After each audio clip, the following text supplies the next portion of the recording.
Hello everyone and welcome back to another lecture of our 30 days English speaking course. This is the 15th class of our course and in this class we will be learning future indefinite tense, right? यानी fail मुस्तकबिल मुतलक। अगर आप ये lesson बाद में revise करना चाहते हैं तो आप इस लेसन का PDF डिस्क्रिप्शन में दिए गए लिंक से ज़रूर हासिल कर लें। चलिए आगे बढ़ते हैं कोर्स की तरफ। अब तक इस कोर्स के अंदर हमने स्क्रीन पे मौजूद 14 टॉपिक्स कवर कर लिए हैं। आप इन सभी टॉपिक्स को अगर कवर करना चाहते हैं तो आप इस कोर्स की पिछली 14 क्लासेस जो कि चैनल पे ऑलरेडी अपलोडेड हैं ज़रूर देखें। चलिए आज का टेंस स्टडी करते हैं। इस टेंस का इंट्रोडक्शन, उसका स्ट्रक्चर, हेल्पिंग वर्ब, तीनों तरह के सेंटेंसेस बनाना और प्रैक्टिस एक्सरसाइज, ये सब कुछ आपको एक ही वीडियो में मिलेगा। तो आइए देखते हैं कि इसका इस्तेमाल कहाँ पे होता है। फ्यूचर इंडेफिनिट टेंस यानी फ़ेल मुस्तकबिल मुतलक का इस्तेमाल ऐसे कामों का जिक्र करने के लिए होता है जो कि मुस्तकबिल में वक़ू पज़ीर होंगे। मैं लाहौर जाऊँगा, वो ख़त लिखेगी, हम खेलेंगे। इन तीनों सेंटेंसेस पे अगर आप गौर करें तो ये फ्यूचर में होने वाले एक काम का जिक्र कर रहा है, यानी जाऊँगा, लिखेगी, खेलेंगे, राइट। तो ऐसे काम जिसमें हम फ्यूचर में किसी काम का होना, ना होना या काम के होने के बारे में सवाल करें, जैसे क्या वो लाहौर जाएगा, क्या वो ख़त लिखेगी, ऐसे सभी फ़िक्रात फ्यूचर इंडेफिनिट टेंस के थ्रू बनते हैं। तो आइए सबसे पहले हम देख लेते हैं कि इसके अंदर फॉर्म ऑफ वर्ब कौन सी इस्तेमाल होती है। इसके अंदर हम फॉर्म ऑफ वर्ब यूज़ करेंगे बेस या फर्स्ट, जैसे कंप्लीट, गो, बाय, कुक, जंप, राइट। बिल्कुल जो बेस फॉर्म होती है वर्ब की वो इस्तेमाल की जाएगी। उसके बाद हेल्पिंग वर्ब का इस्तेमाल थोड़ा कंफ्यूजिंग है। जब भी किसी भी टेंस के अंदर एक से ज़्यादा हेल्पिंग वर्ब होते हैं तो ऐसी सूरत में कुछ सब्जेक्ट्स के साथ एक हेल्पिंग वर्ब आता है और कुछ सब्जेक्ट्स के साथ दूसरा हेल्पिंग वर्ब आता है। तो इस टेंस के हेल्पिंग वर्ब है विल एंड शैल, लेकिन इसके हेल्पिंग वर्ब के इस्तेमाल में कुछ कन्फ्यूजन हमेशा रहती है। तो आइए आज हम उस कन्फ्यूजन को भी दूर कर लेते हैं। सबसे पहले ये हमारे कुछ सब्जेक्ट्स जो नॉर्मली यूज़ होते हैं, अब इनका इस्तेमाल सीखिएगा। बेसिकली बहुत से जो ज़ुबान दान हैं जिनको आप कह सकते हैं, वो ये कहते हैं कि शैल का इस्तेमाल अब नहीं किया जाता या नहीं किया जाना चाहिए। ऑन दी अदर हैंड कुछ ऐसे केसेस हैं जिनके अंदर शैल का इस्तेमाल अभी भी किया जाता है। तो पहली चीज़ जो आपने ज़हन में रखनी है कि आप सभी सब्जेक्ट्स के साथ विल का इस्तेमाल कर सकते हैं। ये ग्रामेटिकली बिल्कुल दुरुस्त होगा, कोई इसमें मसला नहीं है। लेकिन अगर कहीं पे भी आप शैल का इस्तेमाल करना चाहते हैं तो सिर्फ आई और वी के साथ होगा। आई और वी के साथ शैल का इस्तेमाल होगा, बाकी हर जगह पे विल का इस्तेमाल करते हुए सेंटेंस बनाया जाएगा। सो शैल का इस्तेमाल किस सूरत में करते हैं? जब हमारी बात बहुत फॉर्मल हो, जैसे कि कोई लॉ की एजेंसी है, यानी कानून के हवाले से कोई एजेंसी है, कोई फर्म है, तो वो अपने डॉक्यूमेंट्स के अंदर शैल का इस्तेमाल करते हैं।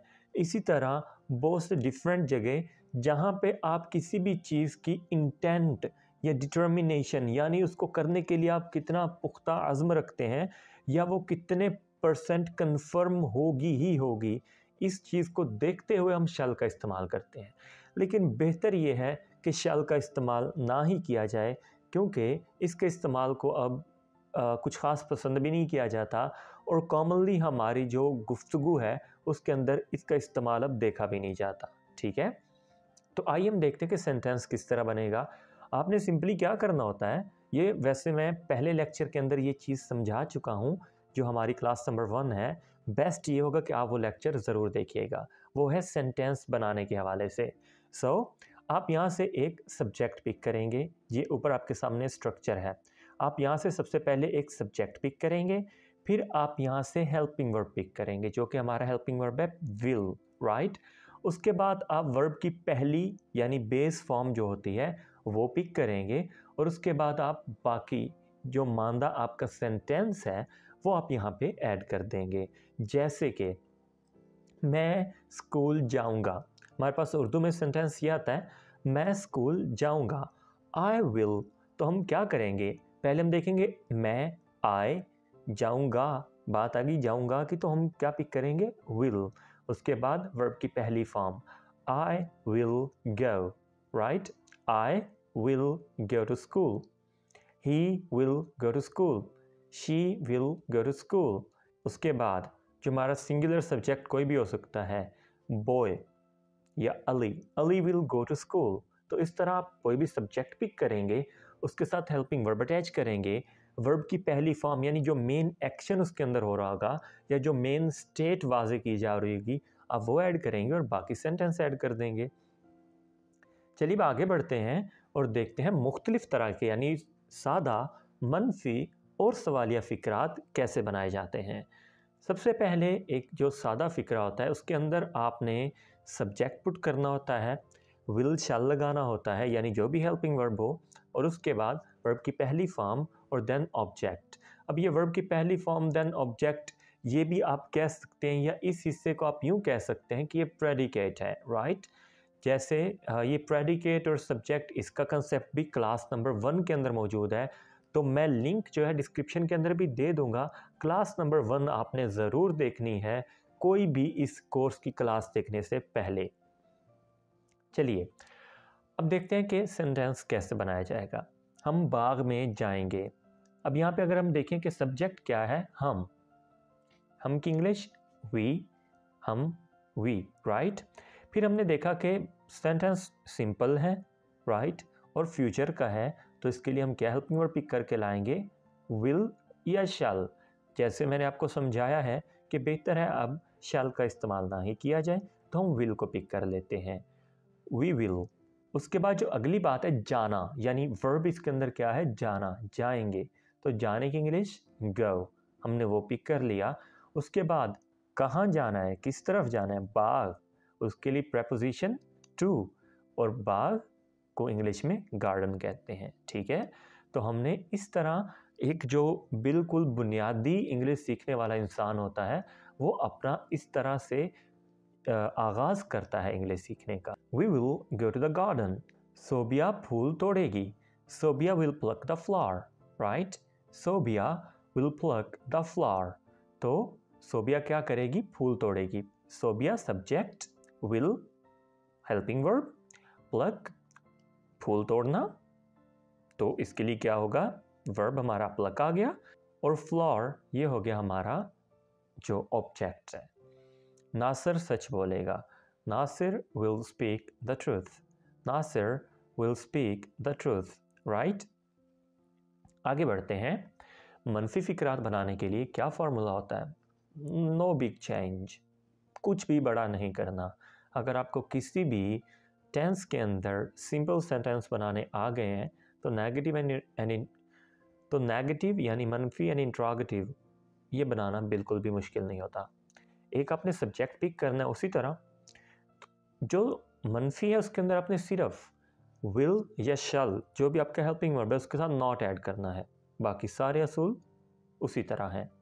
आई विल या फिर आई शैल नॉट टेल अ लाई, मैं झूठ नहीं बोलूँगा, मैं झूठ नहीं बोलूँगा। अगर यहाँ पे फिक्रा ये होता मैं झूठ बोलूँगा तो इसकी इंग्लिश कैसे होनी थी, आपने कमेंट में लिखना है। उसके बाद अली अपने जुर्म का एतराफ़ नहीं करेगा, Ali will not confess his crime, Ali will not confess his crime. तो कन्फेस यानी एतराफ़ करना, अली सब्जेक्ट, विल हमारा हेल्पिंग वर्ब, विल के साथ मैंने क्या ऐड किया, सिर्फ नॉट, और ये एक मनफी यानी नेगेटिव सेंटेंस बन गया, हम उनकी मदद नहीं करेंगे। We shall not help them, we shall not help them. Interrogative यानी सवालिया फिक्रात कैसे बनाए जाएं, विल या शैल सबसे पहले लगा देना है, सिर्फ यही चेंज है। बाकी अगर आप गौर से देखें तो इस स्ट्रक्चर के अंदर आपको कुछ भी डिफरेंट नज़र नहीं आने वाला। फ़र्क सिर्फ क्या आ रहा है कि हमने हेल्पिंग वर्ब शुरू में लगा दिया है, यानी विल या शैल जो हमारा हेल्पिंग वर्ब है शुरू में आ गया है। Will you respect the elders, क्या तुम बड़ों की इज्जत करोगे, क्या वो अपनी पढ़ाई जारी रखेगी, will she continue her studies, will she continue her studies, क्या वो अपनी पढ़ाई जारी रखेगी, क्या वो अपना वादा पूरा करेगा, will he fulfil his promise, fulfil his promise का मतलब वादा पूरा करेगा, क्या वो अपना वादा पूरा करेगा। यहाँ पे हमने सब्जेक्ट ही रखा, फुलफिल पूरा करना, हिज अपना या उसका, प्रॉमिस वादा, तो यहाँ पे हमने शुरू में सिर्फ विल लगाया और ये एक सवालिया फ़िक्रा बन गया। आई होप आपको ये टेंस अच्छी तरह क्लियर हो चुका होगा, और अगर आपको भी ऐसा लगता है तो यकीनन फिर हम बढ़ते हैं अपने अगले सेशन की तरफ, जिसके अंदर मैंने कुछ नहीं करना, सब आपने करना है। तो आपके सामने ये 10 सेंटेंसेस हैं। कोशिश करें कि इन 10 के 10 फ़िक्रात की इंग्लिश बना के आप अभी कमेंट सेक्शन के अंदर लिख दें। इससे क्या होगा, आपका क्लियर हो जाएगा कि आपको ये टेंस कितनी हद तक समझ आ चुका है। और जो यहाँ पे कमेंट करेंगे उनकी जो भी मिस्टेक्स होंगी मैं ज़रूर उनको बताऊंगा उन बारे में, और उनको गाइड भी करूंगा कि ये इस मिस्टेक से कैसे बचा जा सकता है। आप कोशिश करें, अगर आपको यहाँ पे किसी भी वर्ड की इंग्लिश नहीं आती तो पहली आप कोशिश ये करें कि आप उसको किसी ना किसी तरह गूगल करके उसकी इंग्लिश ढूंढें, और अगर फिर भी नहीं आती तो आप इसी तरह लिख दें। ठीक है, आप इसी तरह, यानी अगर आपको सपोज चरागाहों की इंग्लिश नहीं आ रही तो आप बाकी इंग्लिश ठीक लिखें, यहाँ पे चरागाह लिख दें, मैं आपको उसकी इंग्लिश बता दूंगा। राइट, आई होप आज की क्लास आपके लिए काफ़ी हेल्पफुल रही होगी, और अगर ऐसा है तो अभी से इस वीडियो को लाइक कर दें, चैनल को सब्सक्राइब करके अपने दोस्तों के साथ ये कोर्स शेयर ज़रूर कर दें, ताकि आपकी वजह से किसी और को भी इंग्लिश सीखने में हेल्प हो जाए। I'll be back with another interesting video. Till then, take care. Allah Hafiz.